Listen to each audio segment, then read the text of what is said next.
برای اتصال این به ت در کلمه طاعت با نیش قلم از پایین به بالا با حدوش 1/3 قلم ضخامت 2/3 فاصله و مجددا با 2/3 می‌نویسیم.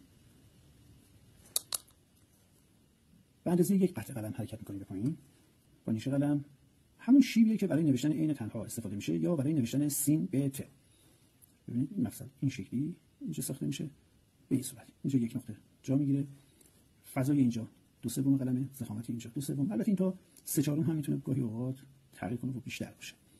اینجا یک نقطه براش در نظر میگیریم از 2 حد بالاتر، طوری که نیش قلممون یکم بالاتر از این مفصل قرار بگیره و به این شکل رو اجرا میکنیم.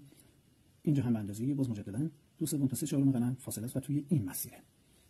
ببینید به این شکل. حالا اگر میبینید که یه مقدار ما داریم در حین نوشتن با نیش قلم کار رو تصحیح میکنیم، برای اینکه کار آموزشیه و باید یه مقدار با طمأنینه بیشتری اجرا بشه تا دوستان بتونن بهتر مجموعه عزیز